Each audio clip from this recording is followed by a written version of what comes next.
I think throughout history, there's always been attempts by people to use religion as an excuse to prevent the expansion of civil rights. It's happened time and time again. They used it during slavery. They used it during virtually anything you can imagine, the integration of the military, interracial marriage. And I think the latest one that's come up is same-sex marriage. And that's a very contentious political debate nowadays. I was wondering what your opinion on the subject is. You bet. I strongly disagree with the idea that if I oppose homosexual marriage, that is the same as racism. I think that Dr. Martin Luther King would have opposed that because his widow, Coretta Scott King, clearly opposed that comparison, as well as his children have clearly opposed that comparison. Racism is saying you as a human being are less valuable because of your race. Obviously, Jesus and the Bible contradict that racism. Obviously, the Bible starts right in the beginning in Genesis chapter 1, verse 27. God created man in his own image. In the image of God, he created him. Male and female, he created them. Obviously, Jesus' best known parable, the parable of the Good Samaritan, is a direct frontal attack on racism, as he tells how a Samaritan got down on his hands and knees, cleaned out the cuts and bandaged the wounds of the Jew. And then Jesus said, go and do likewise. So, Jesus obviously stood for the value and dignity of all human life, because we're all created in the image of God. Every homosexual, every bisexual, every heterosexual, every white, black, Asian, Hispanic person is created in the image of God. So, the race issue is totally different from the homosexual issue, or the adultery issue, or the fornication issue. The fornication, adultery, homosexual issue has to do with how are we to use the gift of sex that God has given us. And according to the scriptures, God designed sex to be enjoyed between one man and one woman till death parts us. That is why although I support the right of two men to go into a room and have sex together, I'm not going to prosecute them, I will vote against legislation that says marriage is really a woman and a woman, a man and a man. No, I disagree with that. But I live in a democracy, and if my democracy votes that gay marriage is to be defined as marriage, so be it. I will abide by that. But if I'm being asked to support this legislation, no, I don't support it. Why? Because I'm convinced that all human beings have equal value and dignity, and I'm also convinced that marriage is between a man and a woman, making a lifelong commitment and enjoying sex as a wonderful gift from God.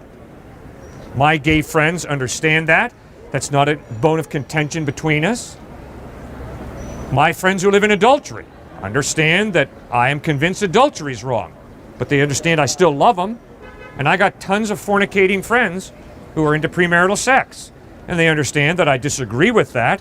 I'm concerned for them, the way they hurt themselves in that, and yet we're still friends and we still respect each other, but we disagree on the purpose of sexuality. Does that make any sense? I do understand, and I think that the automatic association between holding the Christian view that you are opposed to same-sex marriage doesn't necessarily have to correlate with being homophobic or racist or anything of that nature.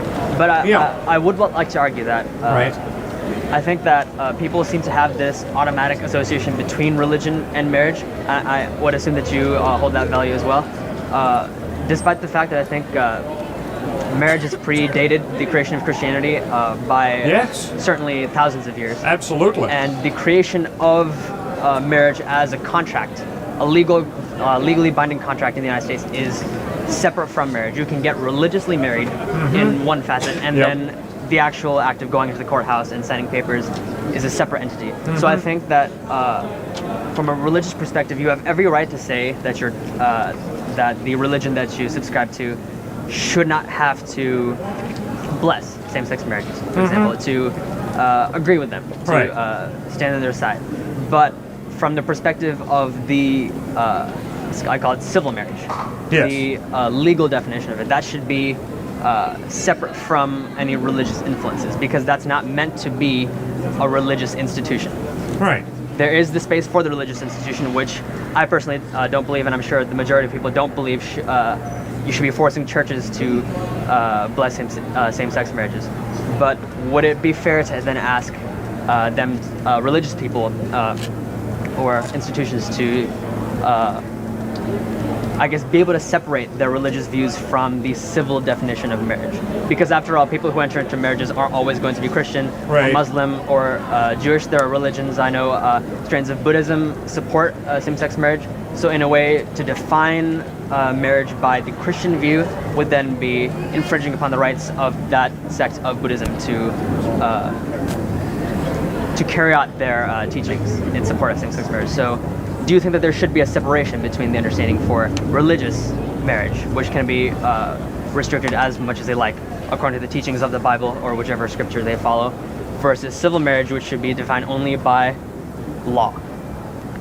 Okay, the very hard ethical question for me as a follower of Christ is, what morality am I going to choose to support, to legislate?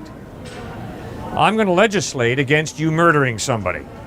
I am not going to legislate against you going to a hotel room and having sex with a man or a woman. If you and the man or the woman consent to have sex, I'm not going to pass legislation that says that's a crime.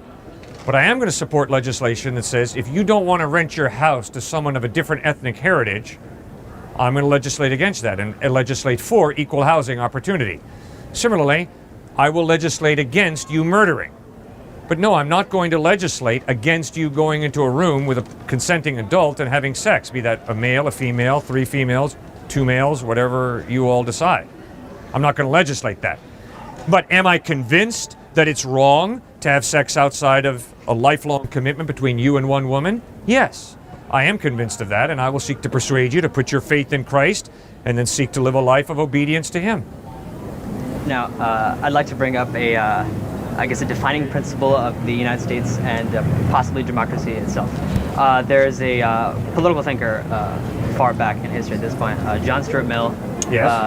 I won't say for sure John Locke, but I think he subscribed to this train of thought as well. Right. The definition of freedom in the United States.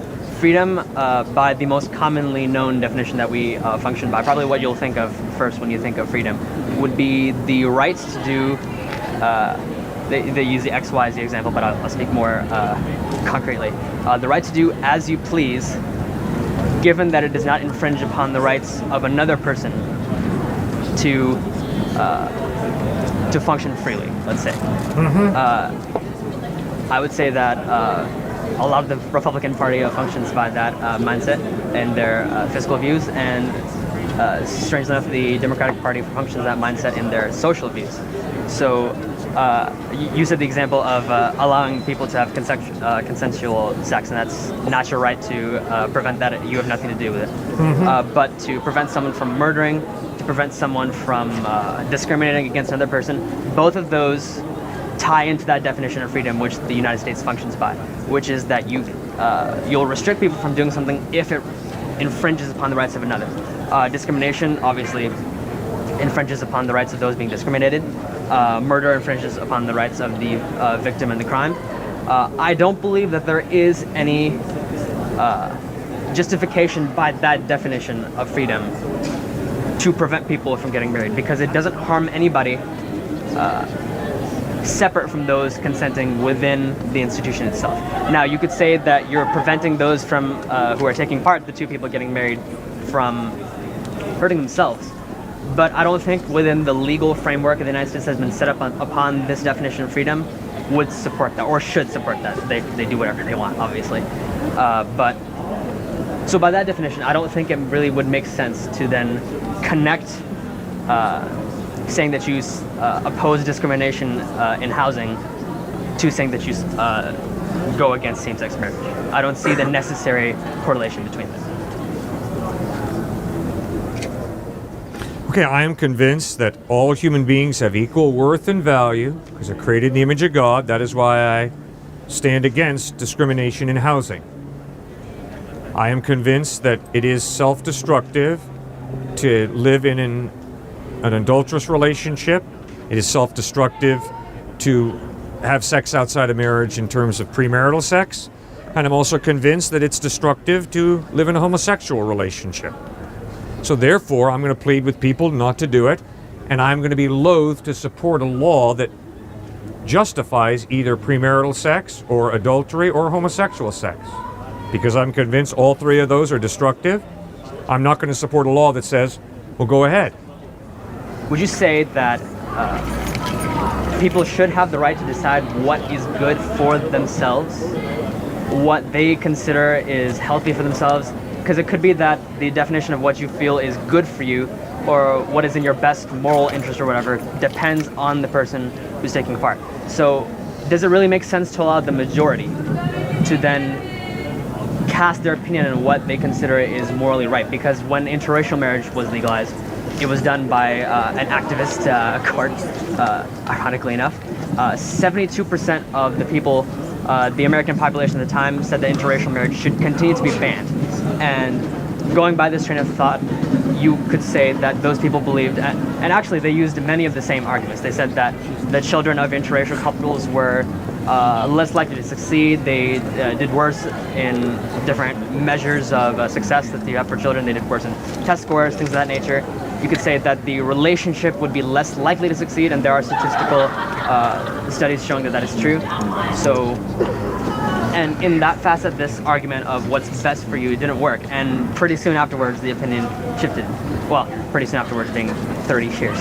But I would say that if this argument didn't hold up in so many previous situations, why should the extension of the majority's morality on the minority hold up to the argument here, as it is understood in this time and day? Sir, we live in a society where we vote and majority opinion wins.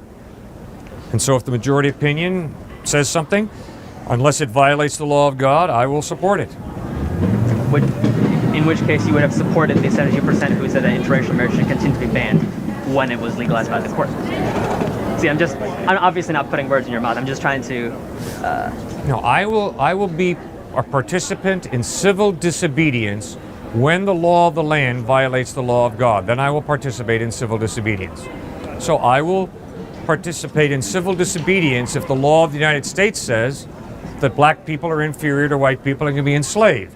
Then I will participate in civil disobedience. And when you read the Bible, you have many examples of followers of Christ, of believers in God, who respectfully participated in civil disobedience. And I will be one of those, I hope.